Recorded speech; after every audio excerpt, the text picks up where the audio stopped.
Welcome to the Great Detectives of Old Time Radio. From Boise, Idaho, this is your host, Adam Graham. If you have a comment, email it to me, box13@greatdetectives.net.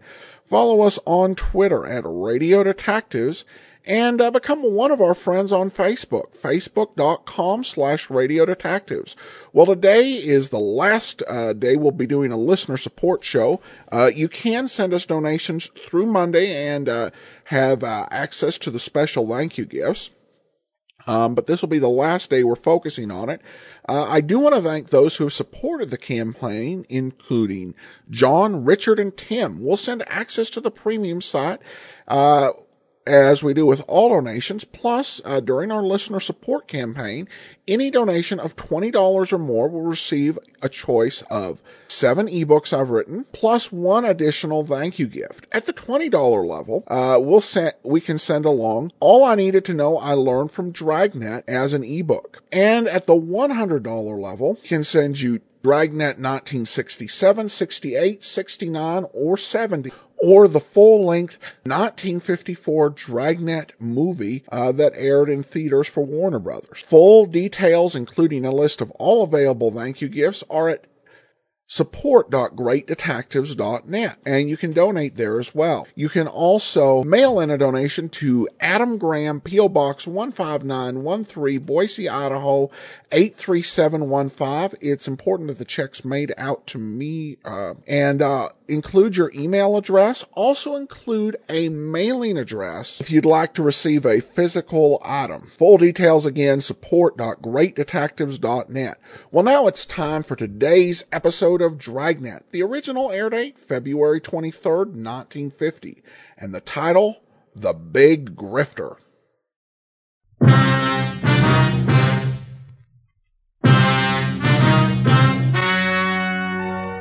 The story you are about to hear is true. Only the names have been changed to protect the innocent. Dragnet.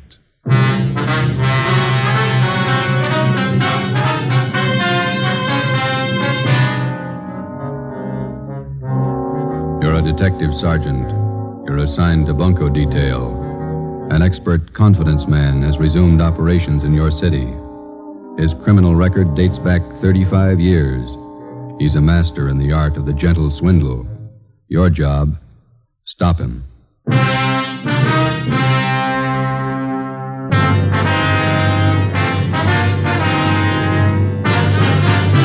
Dragnet, the documented drama of an actual crime.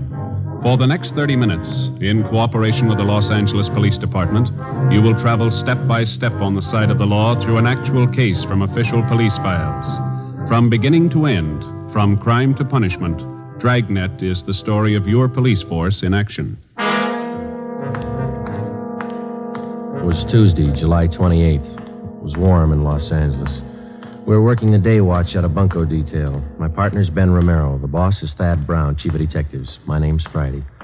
I was on the way back from the record bureau, and it was 10:45 a.m. when I got to room 38, bunco fugitive detail. Friday? Captain? They're bringing him in now. Sit down. Thanks. There's the mama sheet on him. Oh, Gentleman Wallace. I thought he was out of our hair for good. So did I till this turned up. I heard he was working in New York. Look at the package on this guy. Feels like a good-sized dictionary. Yeah. Check the date of his first arrest there. June 2nd, 1913. He's been in and out of jail all over the country. Look, Lane County, Oregon, forgery. Bum check beef, San Francisco, 1914. Embezzlement, Santa Ana. Parole violation, Seattle, Portland. More checks, Reno. Billings, Montana, forgery, 1920. Dayton, Ohio, Pittsburgh, New York, grand larceny. Bunco Raps, Las Vegas, Cleveland, Chicago. That's only the first page. There's a couple more there. Yeah, it reads like a novel. Just about as long.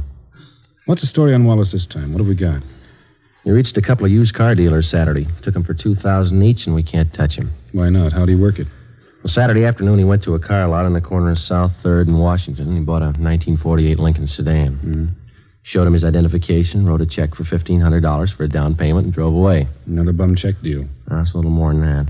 About 45 minutes after he left, he drove into another used car lot 2 blocks away from the place where he bought the Lincoln. Yeah. Told the salesman there that he didn't like the car and he wanted to trade it in on another one. Mm-hmm. The salesman offered him $900 less than he paid for it. Wallace accepted and offered them a personal check to cover the balance. And the salesman went for it? Almost.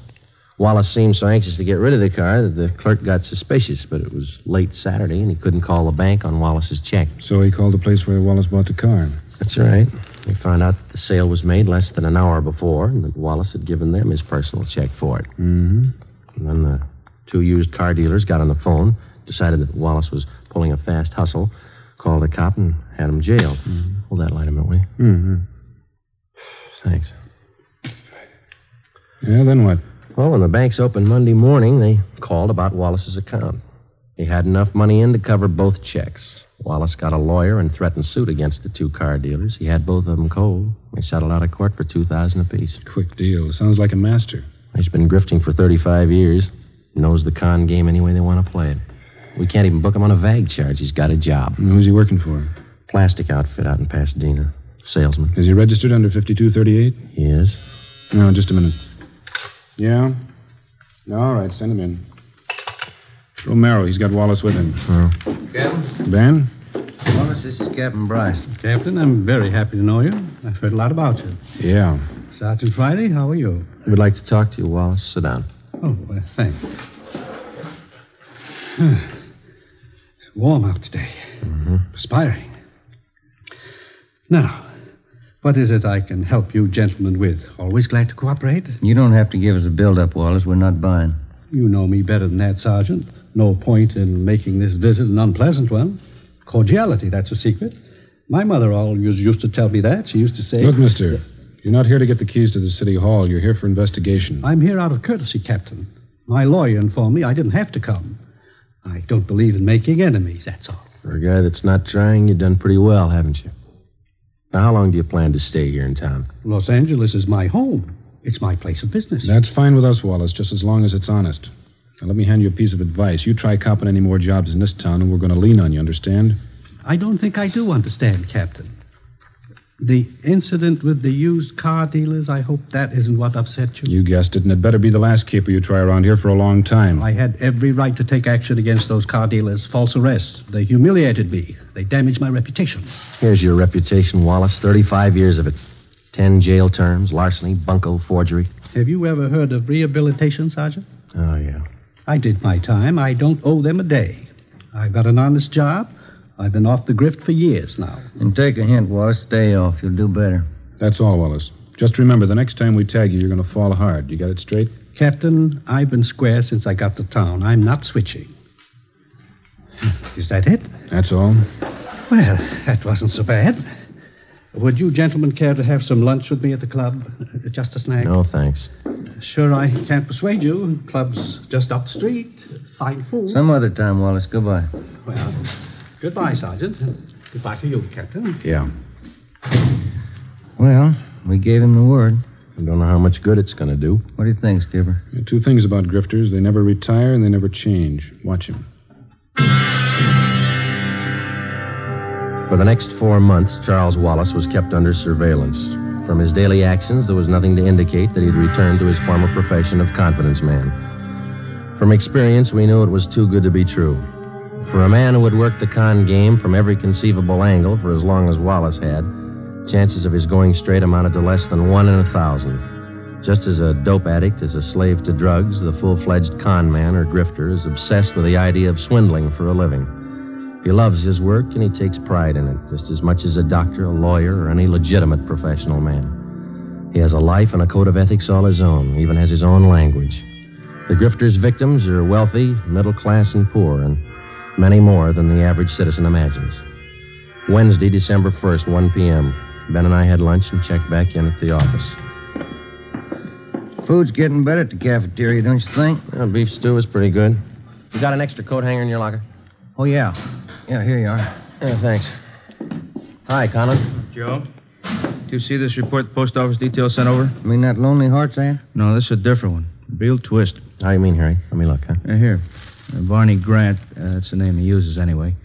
A couple of weeks ago, he planted a small want ad in the newspapers around town. Been cleaning up ever since. How'd he work it? Here, take a look at the ad he was running. Mm-hmm.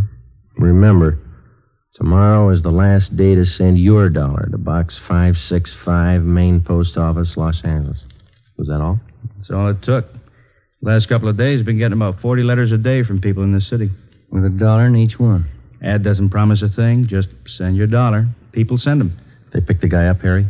He called for the last batch of letters 2 days ago. Probably pulled out. Postal inspectors checked the address he gave when he applied for the box. They never heard of him there. Barney Grant.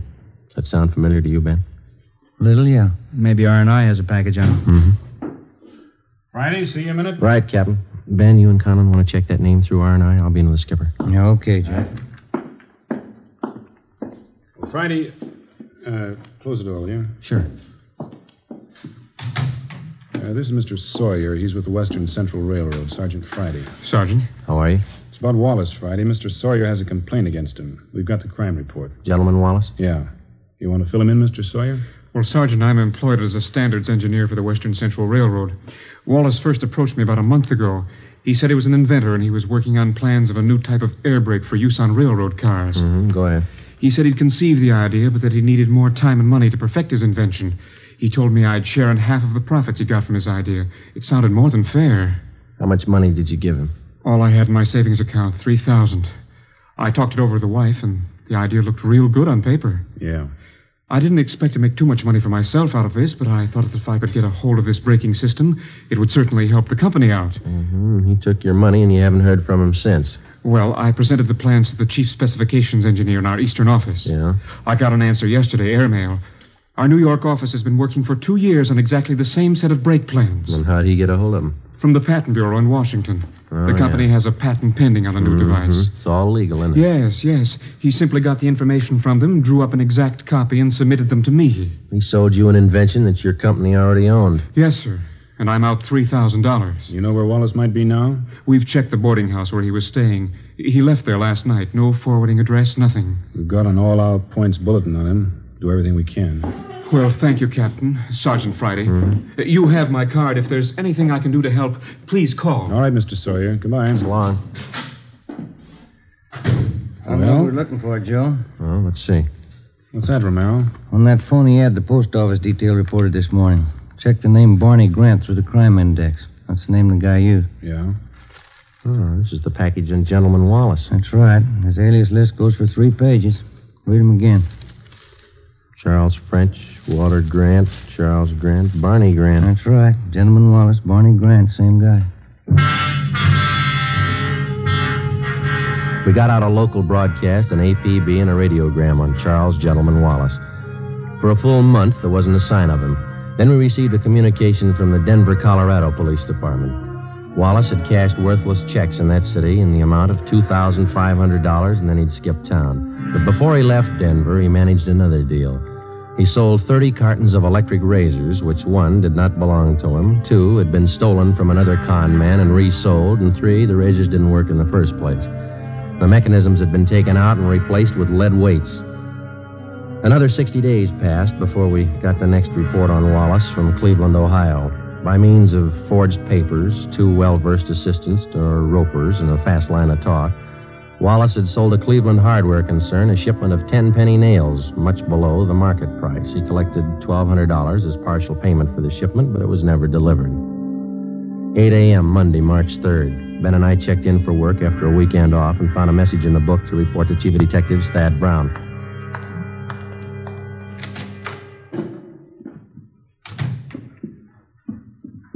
Chief, you wanted to see it? Come in. Yes, sir? Gentleman Wallace is back in town. Where'd you get that? Guy by the name of Patterson. So, All right, thanks. Egan, have Patterson brought to the interrogation room. Is that Mouse Patterson, Skipper? Yeah, small-time grifter. He was running with Wallace as late as a month ago back in Pittsburgh. When was Patterson picked up? Last night at a big hotel out in Hollywood. He was working a fast deal. You think he came to town with Wallace? I know he did. One of Conman's informant spotted Wallace and Patterson last night. We nabbed Patterson. Wallace slipped away. We figured that he'd been operating in and out of the city for about 2 weeks. Any idea what his angle is this time? I think so. Take a look at this. Mm-hmm. Obituary notices clipped from a newspaper. How do these tie in? The con artist takes a dead man's name from the obituary list, finds out a little bit about him, and writes him a letter. He writes the dead man a letter. Here's a sample we had reported to us. Read it. Mm-hmm. William Radford, 233 South Brookway, Hollywood. Dear Bill, I heard you were sick, and I didn't want to bother you at this time, but believe me, I'm desperate. I don't mean to hound you about the $400 you borrowed from me, but we are having sickness in our family, and I do need the cash. Wait a minute. Wallace writes a letter like this to a man knowing he's dead, and the family opens it and reads it. And they figure it's some unpaid debt that they didn't know about, which the deceased owed. That's right. And the con man collects. Yeah. Letters been showing up right in the middle of funeral arrangements. The family's bereaved, grief-stricken, caught off guard. They don't suspect anybody could be that ruthless, so they pay off what they think is a legitimate debt. Yeah, that sets a new low, doesn't it? Excuse me. Yeah. Ron speaking. All right, thanks. I got Patterson in the interrogation room. You two question him, find out everything you can. Right, Chief. When you're through talking to Patterson, you can start checking on these names. What's this? It's a list of all the names that appeared in the obituary column in today's paper. It's a long list. Don and Myberg are checking half. You and Romero take the rest. Right. Get to those families before Wallace does. We went down the hall to the interrogation room and questioned Patterson for an hour and a half. He denied that he even knew Wallace. He refused to tell us anything. We had Patterson return to his cell in the county jail, and Ben and I started out to check with the relatives of the deceased who appeared in the daily obituary list. Adams, Connolly, Craig, Denberg, Donzetti, Edmonds, Fowler. None of them had received letters claiming payment of secret debts owed by the deceased. Well, there are more pleasant jobs than bothering families with an investigation in the middle of their sorrow. It wasn't easy, but it was necessary. The 8th name on the obituary list was Foreman, Carl J. He was survived by his wife, Jean. She lived at 5821 Santiago Street out in the valley. We're sorry to intrude at a time like this, Miss Foreman. We know how you must feel, but it's an important matter. That's all right, Sergeant. Carl was sick for so long. Probably better this way. What did you want to know? Since your husband passed away, have you received any letters asking for payments on a debt that he might have owed to somebody? It's funny you should ask. Yes, I have. I got it yesterday. Yesterday, huh? Do you know the man who wrote the letter? No, I didn't. I took it for granted that it was someone Carl knew in the Army. Someone he'd borrowed from. And how much money was it he said your husband owed him? $400. There's a letter over the mantel. I'll get it for you. Fine. Here it is. Thank you. Signs his name Howard Michaels. Has this man contacted you since? Why, yes, he has. He called me last night and said that he'd just heard about Carl. He apologized for writing the letter. Mm-hmm. Said he had some medical bills of his own to pay. I went to the bank this morning and got the money for him. Is there anything wrong? And he's supposed to come here and get the money? He already has about 2 hours ago. He seemed to be a very good friend of Carl's. Ben, you got that mug shot on you? Yeah. Yeah, here it is. I don't understand, Sergeant. Is, this the man who picked up the money this morning? Yes, that's Mr. Michaels. Mm-hmm. Don't you think he was Carl's friend? I don't think so, Miss Foreman. But no one would do that. Who could be that low? You're looking at his picture, Miss Foreman. His name's Wallace.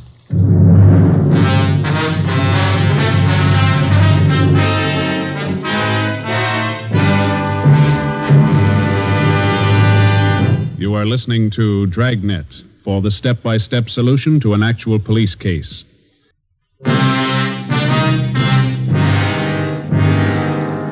Over the past century, the confidence man here in the United States has earned the dubious title of aristocrat of the underworld.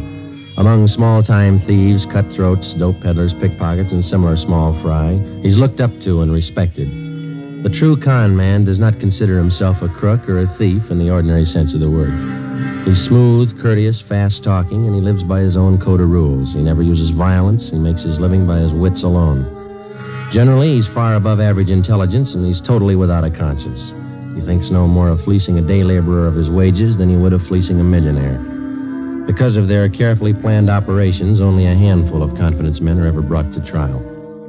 Monday, March 3rd, 6 p.m. Ben and I completed our interviews with the families of the deceased and returned to the office.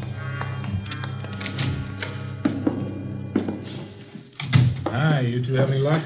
Wallace is the guy. We found out that much. Who identified him? Woman out in the valley, a Mrs. Foreman. Wallace posed as an old friend of her husband's, took her for $400. How about Conman and Myberg, Captain? They get anything? I haven't checked in yet. I'm waiting for him. How does Mrs. Foreman make a payoff to Wallace? Through the mails? No, sir. He came out and picked up the dough in person. Yeah, then there's no chance of tracing him through the post office. Seems like he comes up with a new MO every day. We checked out the rest of the families of the deceased on the list the chief gave us. No leads. Don Myers in handwriting checked the letter Mrs. Foreman got. The writing matches with the others. It's Wallace. Hi. No, Conlon. Myberg with you? Down the hall in handwriting. Checking a couple letters with Myers. Do any good today, Harry? Some. We found 2 families got phony letters through the mail. Same deal, Wallace. They pay off to him yet? Neither one. Told him to sit tight and call us if the guy should contact him again. Explain the setup. Who are the people, Harry? Let's see. One's an old fella. Oscar Dunn. Lives over in Highland Park. Other's a pretty wealthy family, Bel Air. Here it is. Elizabeth Secor. She's the wife. Mm-hmm. Husband's name, Burton James Secor. Investment broker. Died day before yesterday. How much of a debt is he supposed to have owed? The guy in the letter claims $1,200. Signed himself William Kilbright. The letters mention anything about how the payoff's supposed to be made? The guy wrote he'd contact him by phone first, then make arrangements to meet him. Both families will call as soon as they hear from him. Now, if he doesn't change his M.O., we're set. Conlon, you and Myberg stick with the family in Highland Park. Make sure they understand perfectly what the setup is. If Wallop makes a contact, be there. Okay, Cap. Joe, you and Ben cover the family out in Bel Air. Okay, you got Secor's address, Harry? Well, here's a crime report. It's got all the dope. Good. Now, I'll grab it. Bunko, fugitive, Conlon. Yes, ma'am? When? All right, thanks. We'll take care of it. Secors. Wallace just called him. What's the pitch? Wants to pay his respects. He's going to visit him tonight. 7:35 p.m. Monday, March 3rd. Ben and I drove out to Bel Air to the Secor place. It was an English-type mansion with a circular driveway out in front. The wake for Mr. Secor was being held in the living room. The butler showed us into the library where Mrs. Secor was waiting.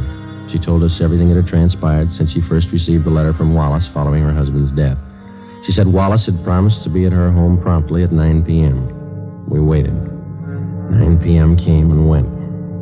We told her that if the suspect should call, to make any concessions, to agree to anything in order to set up a meeting with him. At 10 minutes past 10, the phone in the library rang. Mrs. Secor answered it. I listened in on the extension. I'm terribly sorry, Mrs. Secor. I did want to get out to pay my last respects, but I'm afraid that will be impossible. Oh, I'm sorry you won't be able to come. I'd like to settle up that debt, the money that Burton owed you. I do hope you understand, Mrs. Secor. It's very difficult for me to bring up such a subject at this time of your bereavement, but I do have need of the money. You see, it's my wife. She's quite ill, and, well, there are medical expenses to be met. Oh, I understand. When would you like to come for the money? Well, would tomorrow be all right? My husband's funeral is tomorrow. Oh, I see. Well, where will that be? At the cathedral on Sunset Boulevard. A requiem mass at St. Mary's at 9 o'clock.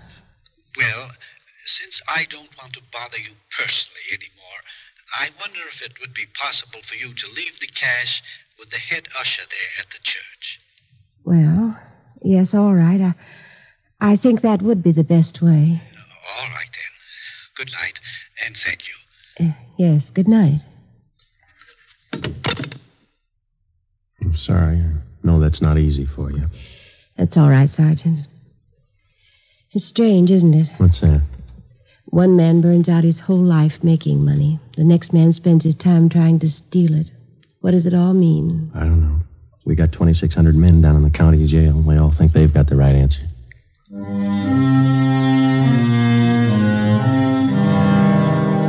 Tuesday, March 4th, 9 a.m. In St. Mary's Cathedral on Sunset Boulevard, the final rites, a Requiem High Mass, was being celebrated for Burton James Secor. Ben and I were stationed at the rear of the church. Conlon and Myberg, together with 2 other men from Bunko Detail, covered the side exits. An extra detail of men were placed at strategic points around the cathedral. The head usher stood a few feet from the main entrance. With him, he carried a plain manila envelope filled with pieces of newspaper cut to resemble the size of currency, along with a $1 bill. He had instructions to hand over the envelope without question to the person who asked for it. 15 minutes past 9, Joe. Yeah. You see that head usher all right? Yeah, I got him spotted. All right. Pretty good-sized crowd here. Secor must have had lots of friends, huh? Yeah. Nice choir. Just wondering, Joe. What's that? Suppose he doesn't show up? Well, that's possible. He might have gotten suspicious. Could be.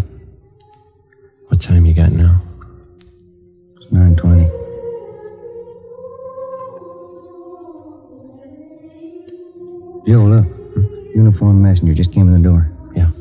Looking around. He's going up to the usher, talking to him. That's it. Usher gave him the envelope. Messenger's leaving. I know. Let's hold it. Give him a lead. All right, let's go.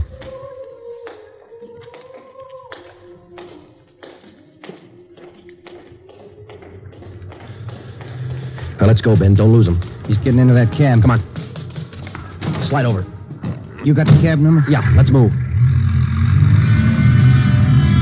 10:30 a.m. Ben and I trailed the cab to a bus depot in downtown Los Angeles. We followed the messenger in and watched him check the manila envelope in a key locker.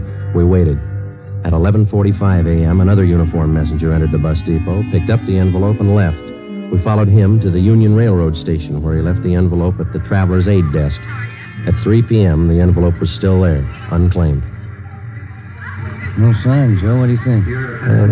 It's a pretty fancy switch he's got worked out. Yeah. What time's the next train leave? 3:25. Coast limited for San Francisco. It's 3:21 now. Wait a minute. See that porter over at the desk there? I'm talking to that girl there. I don't know. That's it. She's giving him the envelope. Come on. Yeah.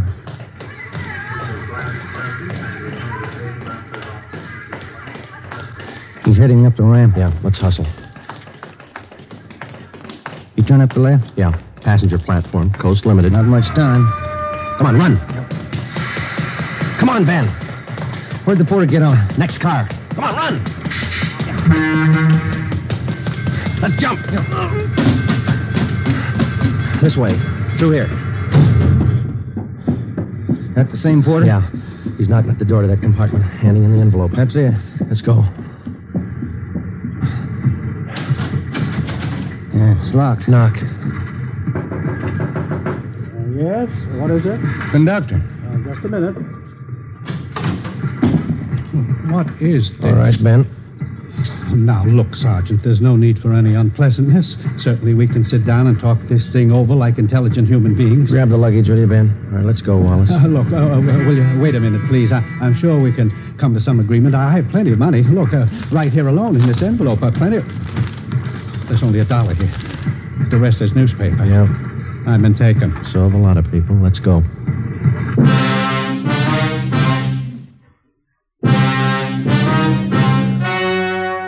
The story you have just heard was true. Only the names were changed to protect the innocent. On June 23rd, trial was held in Superior Court, Department 87, City and County of Los Angeles, State of California. In a moment, the results of that trial.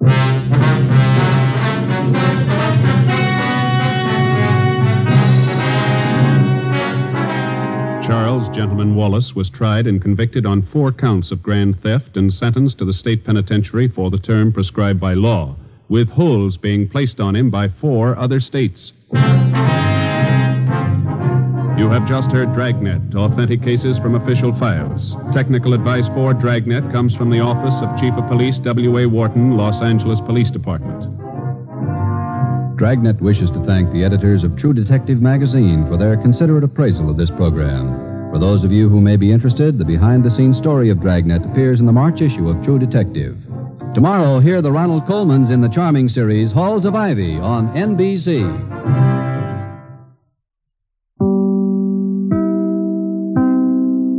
Welcome back. There were a few minutes in this program where I wondered if this was more of a composite than a single man that this whole thing was based on. It really felt like that, just with the sheer amount of scams going on and the wide variety thereof, though I suppose it could have been a single one. I wonder if they had any idea that they would do as many bunco stories as they ended up doing. They did one just focusing on the obituary rackets, a little bit of a different spin when they did the Big Betty. The end of the episode, the last 8 minutes, really shows some of the strength of Dragnet in terms of its sound design. And really, it was was just a lot of nice touches. You really felt like you were there. Dragnet at its peak had 5 sound effects men working on it. They really wanted to get it right. And they have some good effects there. You really feel like you're standing outside that church. And the train station, make that come alive. The running is very well done. Most Golden Age programs did a good job with sound effects, but I think Dragnet really did the best, surpassed them all in terms of just making ordinary real life come to life over radio. Well, now we turn to listener comments and feedback, and we're going to go ahead and we'll start out with an email I received regarding the child killer. Hiya emails in. This episode about the child killer is so first in some impressively courageous episodes. Sexual assault was harder to speak of then than it is now, and it's not easy now. I'm impressed that Jack Webb had the guts to deal with pedophilia, and in later episodes, child pornography, pornography in general, juvenile delinquency that stemmed from abuse, including the use of corporal punishment, something that would have probably barely begun to be phased out at the time, and the difficult subject of nature versus nurture in general. Does anyone know whether Dragnet actually helped people come forward individually in any way? Does anyone know whether it helped culturally? I think that the answer to that is it's really tough to say whether one TV show or one radio show actually achieved anything. I think Dragnet really was the first one to start speaking about some of these issues. You won't really see them addressed in the same way. I think there's a certain sensitivity. I think there was definitely concern about children and in particular in addressing their needs and the type of abuse that was going on. The show certainly didn't go to a point of saying that all corporal punishment was abuse, but they really did start to call out some of this abusive stuff that had been going on. So I think it had a key role, and it's tough to tell everything that goes into changing the culture, but an interesting thought. She says, there is an unfortunate exception. I apologize for not remembering the name of the episode. There is one where a man hits his wife, and the wife realizes that she wasn't a good mother and therefore deserving correction and decides not to press charges against the husband. All I remember except for the plot is that the wife's name was Grace. Except that huge blemish on Dragnet's record, I still say kudos to Jack Webb and crew for their guts. Haya and guide dog Pammy. Well, thanks so much. I remember the episode you're talking about. It was from 1954 or 55, so we still have a few years to get to it, so that we can hear the concept of it. Though I think just from the description may speak more accurately to what often happens with women who are abused than any attitude expressed by Webb or by the show in general. But we'll see just the overall context of it when we get to it, because I don't remember that episode as clearly. It seems like the most memorable episodes are those from the most early portion of the program. And then we have a comment from Bobby Lee, who asked, who plays Joe's partner? It sounds like he has a southern accent. Always love when one of our own is on the radio. Well, Bobby Lee, it was Barton Yarborough, and he came about his southern accent honestly. He was born in, I hope I'm not mispronouncing the name of the city, Goldthwaite, Texas. And he was often called on to play Texans or Southerners in a variety of guest roles. It's kind of odd to find a Barton Yarborough character that's not a Southerner of some sort, though they did have one episode of Christopher London, episode 0607, The Terrible Price of Sugar, where he played a character and used the Texas accent, but with a bit of a twist. It was a good episode, and I won't give away the twist, but it's episode 0607, And if you go to Christopher London, and if you go to greatdetectives.net, there's a search bar right along the top. So you put EP0607, you can find the episode. Same thing goes with any other episode. I give an episode number 4. At any rate, prior to coming to Dragnet, Barton Yarborough was actually known for a couple of big roles over the radio. Both were with Carlton Morse, who was associated with One Man's Family, golden age of radio's most successful and well-known soap opera. He had a recurring role on that until his death. He also starred in another Carlton Morse series, playing Doc on I Love a Mystery. So he was very well known coming into his time with Dragnet. All right, well, we have a couple of quick notes before we wrap up for today. First of all, speaking of the South, coming up tomorrow on Video Theater is a bit of a different story. It's not necessarily a detective story, but it is definitely a bit of a mystery. It's the TV anthology program Climax, which was acted live, and we have Academy Award winner Edmund O'Brien, former Johnny Dollar, as the star. And it's written by William Faulkner, the story that it was based on anyway. And the title is An Error in Chemistry. That's tomorrow on our Video Theater. And also, I went through our stats. I do this every few months. And I'm pleased to report that the program now has an average audience per episode of more than 10,000 unique listeners. Thanks so much to everyone who has supported the show over the years. It's tremendous, and I appreciate all you listening all across America and around the world. Thank you so much. Well, we're not going to tell you that tomorrow or Monday is the last day you can send a donation to Adam Graham, P.O. Box 15913, Boise, Idaho 83715. But Monday is the last day to have your check donation postmarked to receive the premiums with the listener support campaign, or to donate at support.greatdetectives.net. See how I was able to tie the plot into the listener support campaign? Among the items we do have as a thank you gift, at the $100 level, just recently added, Poirot's Finest Cases from BBC. 8 full cast audio dramas, including the Murder on the Orient Express and the ABC murders. Full list of available items at support.greatdetectives.net. But that'll do it for now. In the meantime, send your comments to box13 at greatdetectives.net. Follow us on Twitter at